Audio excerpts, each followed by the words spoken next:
साथियों, आइए सुनते हैं महात्मा गांधी की आत्मकथा सत्य के प्रयोग का भाग 4 और इसका अध्याय 14, जिसका शीर्षक है कुली लोकेशन अर्थात भंगी बस्ती।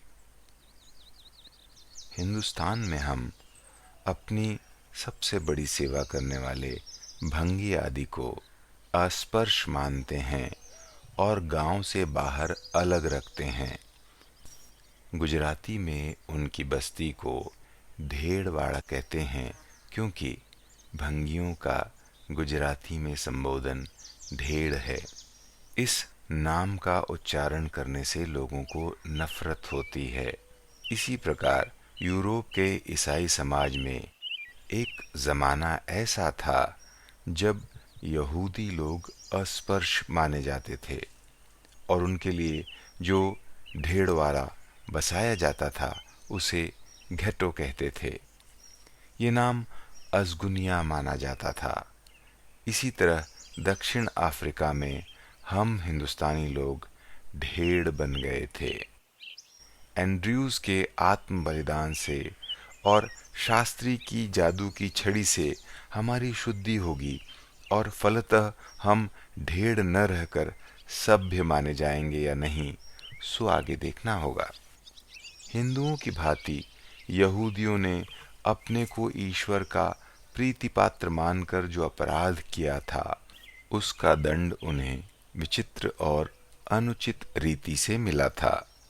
लगभग उसी प्रकार हिंदुओं ने भी अपने को सुसंस्कृत अथवा आर्य मानकर अपने ही एक अंग को प्राकृतिक अनार्य अथवा ढेड़ माना है। अपने इस पाप का फल वे विचित्र रीति से और अनुचित ढंग से दक्षिण अफ्रीका आदि उपनिवेशों में भोग रहे हैं, और मेरी ये धारणा है कि उसमें उनके पड़ोसी मुसलमान और पारसी भी, जो उन्हीं के रंग के और देश के हैं, फंस गए हैं।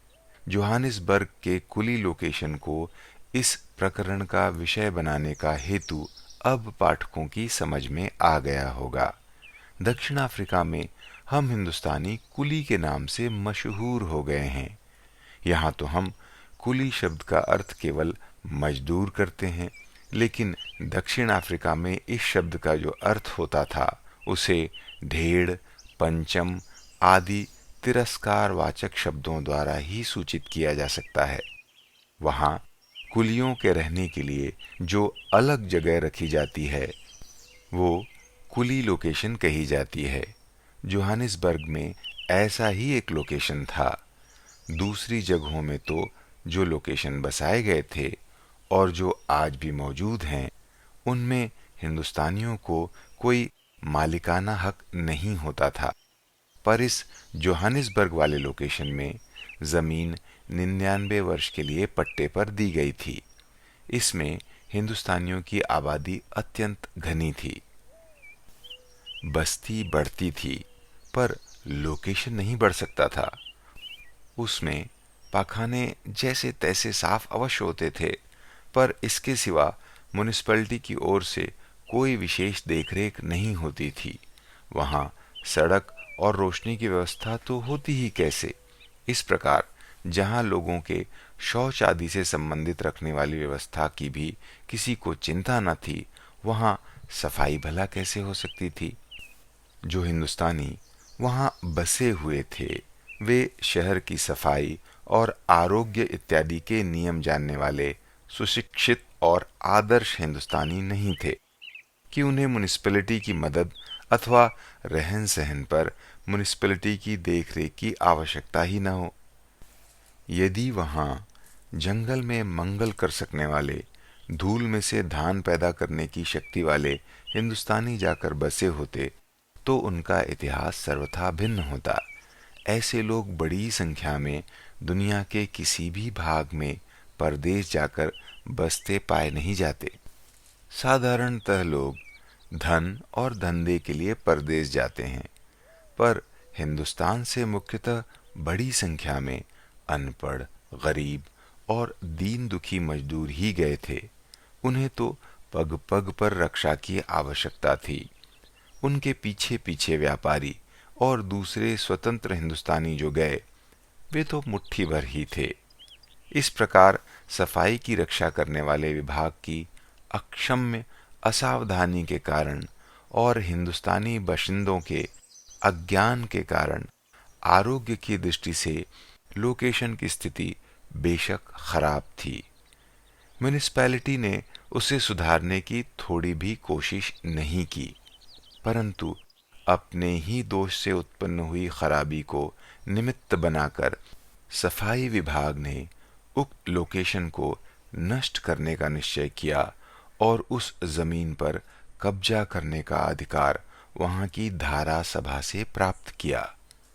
जिस समय मैं जोहेंसबर्ग में बस गया, उस समय वहां की हालत ऐसी थी। वहां रहने वाले जमीन के मालिक थे, इसलिए उनको कुछ न कुछ नुकसानी की रकम निश्चित करने के लिए एक खास अदालत कायम हुई। म्युनिसिपैलिटी जो रकम देने को तैयार हो, उसे मकान मालिक स्वीकार न करता तो उक्त अदालत द्वारा ठहराई हुई रकम उसे मिलती थी। यदि म्युनिसिपैलिटी के द्वारा सूचित रकम से अधिक रकम देने का निश्चय अदालत करती तो मकान मालिक के वकील का खर्च नियम के अनुसार म्युनिसिपैलिटी को चुकाना होता था। इसमें से अधिकांश दावों में मकान मालिकों ने मुझे अपना वकील किया था। मुझे इस काम में धन पैदा करने की इच्छा नहीं थी। मैंने उनसे कह दिया था, आप जीतेंगे तो म्युनिसिपैलिटी की तरफ से जो भी खर्च मिलेगा उससे मैं संतोष कर लूँगा। आप हारे चाहे जीतें, यदि मुझे हर पट्टे के पीछे 10 पाउंड आप मुझे देंगे तो काफ़ी होगा। मैंने उन्हें बताया कि इसमें से आधी रकम गरीबों के अस्पताल बनाने या ऐसे ही किसी सार्वजनिक काम में खर्च करने के लिए अलग रखने का मेरा इरादा है। स्वभावतः ये सुनकर वे सब बहुत खुश हुए। लगभग 70 मामलों में से एक में हार हुई, अतएव मेरी फीस की रकम काफी बढ़ गई। पर उसी समय इंडियन ओपिनियन की मांग मेरे सर पर लटक रही थी, अतएव लगभग 1600 पाउंड का चेक उसमें चला गया, ऐसा मेरा ख्याल है। इन दावों में अपनी योग्यता के अनुसार मैंने अच्छी मेहनत की थी। मुवक्किलों की तो मेरे पास भीड़ ही लगी रहती थी। इनमें से प्रायः सभी उत्तर हिंदुस्तान के बिहार इत्यादि प्रदेशों से और दक्षिण के तमिल, तेलुगु प्रदेशों से पहले इकरारनामे के अनुसार आए थे और बाद में मुक्त होने पर स्वतंत्र धंधा करने लगे थे।